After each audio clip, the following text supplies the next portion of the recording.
Hey everyone, it's Strange Michael. I hope you're doing well today. I have a review here to continue my reviews for the Sleepaway Camp series. This one is Sleepaway Camp 2. My copy here actually came out of the set for the survival kit that's kind of getting hard to find again. I got 1, 2, 3, and the production footage from Part 4 in this set. 4 was never a completed movie, as far as I can tell from what I hear online, so we'll see what that's like when I talk about it here on the channel. But anyway, Sleepaway Camp 2 is what I'm talking about today. This came out in 1988. 5 years after the original 1983 film. Of course, on the cover here you have a reference to Freddy and Jason. A beautiful woman here on the cover who is not our main character, which is a shame. But anyway, this is different. This is different. This is one of those long time, 5 years after the original sequels that change tone. They kind of went more in a horror comedy, kind of a slight parody direction for this movie, and I don't entirely hate it if I'm being honest with you. This is a good flick. I saw this and Part 3, and Part 1 for that matter, in the same night back in 2018 when I had a back injury, I couldn't work, just kind of laid in bed for a long time, for like a year. And I had to heal up, do physical therapy, a lot of stuff like that. And one night I remembered hearing about the original Sleepaway Camp and hearing how good it was, and I had never seen it. As much as I grew up on horror, I'd mainly grown up on Freddy and Michael and Jason and Chucky.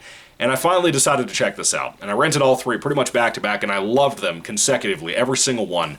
I never saw Return to Sleepaway Camp because I didn't know it existed. I don't even think you can get that on streaming. I think you have to buy a copy of it. And I could be wrong, though. I own a copy, but still. And 4 was like non-existent. That's just from what I understand production footage. I don't know if it's good or bad, but still.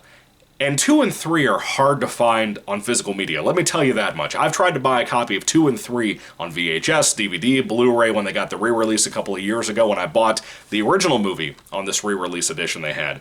All of them are super hard to get your hands on now. I don't know why, but they are. And 2 and 3 have their fans, and justifiably so. If you like goofy, gory slashers with a little bit of humor thrown in, you will probably really enjoy 2 and 3. They really have a lot of that in there. I don't know which one I like out of the best, out of the 2 and 3. I don't know which one I think is the better of those, but I'll get to those as I review them. I'll eventually do a ranking video like I always do, and then I'll talk about it there, I guess. But for now, let's focus on Sleepaway Camp 2. Again, it's more of a horror comedy. A little bit of parody stuff thrown in there, but mostly horror comedy, and it went totally in an exploitation route. We really focus on the counselors so we can watch them get brutalized over and over again in this movie. There's a lot of nudity in this movie. There's quite a bit of blood. The effects are not as good as the original film, nor do I think the passion is in this movie as much as it was back then, but you can tell there's a type of passion put into this movie to make it as fun and enjoyable to watch. The kind of jokes they have and whatever, the kind of cast we have, you can tell every single person was having fun making this movie. Especially Pamela Springsteen, who replaces Felissa Rose as Angela in this movie. Now, I do want to talk about one quick thing. I have to spoil the ending of the original film, the reveals about the killer and whatever in that movie, to really talk about this movie. So if you haven't seen it, please do not let me talk about this yet, if you haven't seen them, because you need to see them in order. I really think you need to see at least the original film before I can talk about this one. I don't want to spoil it for you. It's such a great film. The ending is so great. I'm going to talk about things you have to know to go into this movie. So, there was your warning. If you don't want to know, and you shouldn't know, then don't know. Go away. If you're done, and you already know the ending of the first film, and you know all about it, well, let's talk about it. So, Sleepaway Camp 2, Angela got locked away after the events of the original film, which again, with that kind of ending we had in the original film, you didn't know much. You just knew that she was the one killing people. You knew that she was apparently a boy, and she gets locked away after the events of that film, and kind of prior to this movie's taking place. What you did know is that Angela gets a sex change operation in the hospital, and is now officially a girl. And Angela gets out, is apparently living under a surname and whatever, and she goes to work at a camp. I don't think it's Camp Arawak, though. It might be, it might not be. I couldn't pay attention enough to find out about that when I was watching this. I think I missed it over and over again every time they mentioned the name or whatever camp they're at. But she's working at a camp as a counselor, and she starts to punish the other counselors who are misbehaving, who are acting obnoxiously, or who start to have a lot of sex, or do drugs, or drink a lot. And it's kind of fun. Pamela Springsteen, who is Bruce Springsteen's sister, if I haven't already mentioned that, I've tried to record this video like 5 times, so I think I've forgotten that, whether I've said it or not. But she looks just like him, and watching long-haired Bruce Springsteen do things to people is hilarious. It's hilarious. She loves this role, and she's pretty good in it. I thought she was a fun watch. I thought that watching the ways she would kill people, saying the things she would say, the jokes she would make, that were more of like her character just being what she considered to be a good person, it's fun. It's fun, and I like it a lot. I thought it was really enjoyable in that respect. The humor works in the film, the jokes work in the film. All of that stuff's really good. The acting isn't always the best. Not from Pamela, not from everybody. Everybody has a moment of this film, and some people the entire time they're in the film, that they're just not that good. But certain performances, certain things work, and I really enjoyed it. It adds to that cheesy feel of this movie, that 1980s, late 80s, slashery feel. And it was fun. And I really think that's what the film wanted to be, and the passion that was put into it was to make it over the top and fun and kind of goofy, and I like that about it. I think it's not too much. It's not like a Leprechaun 4 in space. It's not like the original Leprechaun. It's nothing like that to that extreme. It just knows what it wants to be, and it's really, to me, successful at that. I wish the effects were better when it comes to the practical effects and the gore and the killing. I wish that was better, but a lot of it looks really good.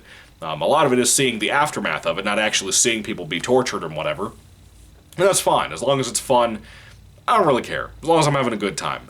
And this film maintained that for me for the most part. It's not the most well-shot thing. Neither was the original film, but I think it was way better shot than this. That film has that look to it, that early 80s look and feel and dreamlike nature of it. The music added to that and everything. This movie is more of a straight-up, like Psycho 3 type of film. Like, it knows what it is by this point. It knows it wants to be crazy and wild. The 80s soundtrack works really well, especially the opening and credits song.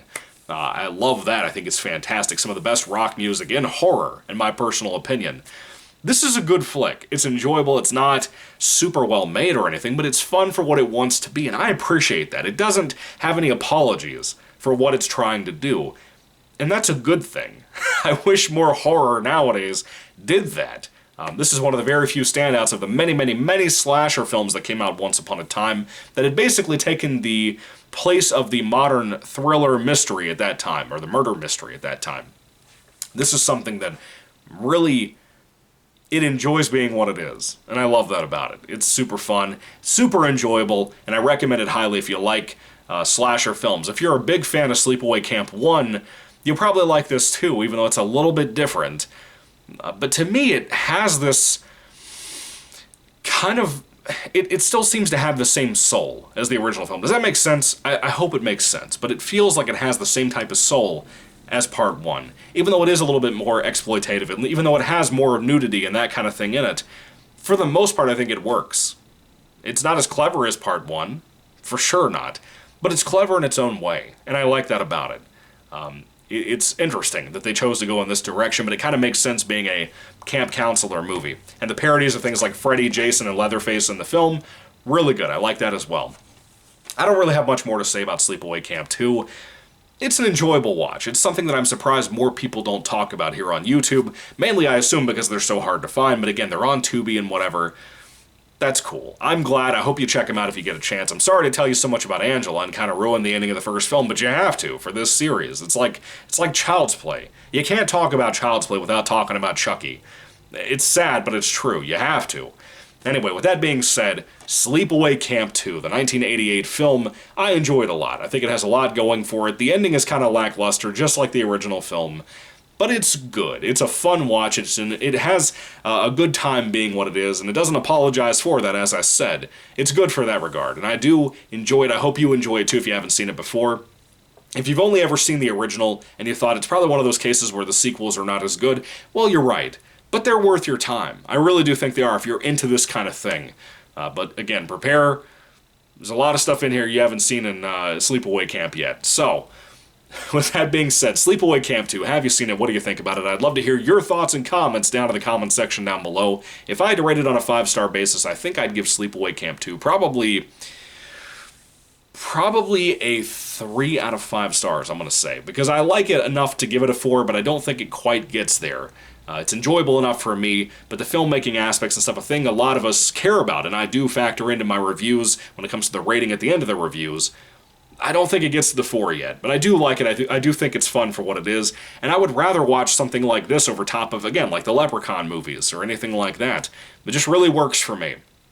Anyway, thank you all for watching, guys. God bless you all. I'll see you in my review for Sleepaway Camp 3, and then 4 and 5, and so on and so on. Do you think they could ever make more sequels just like this? I really wish they would. I really, really wish they would, because it's great. Anyway, thank you all for watching, guys, again. God bless you all, again, and goodbye.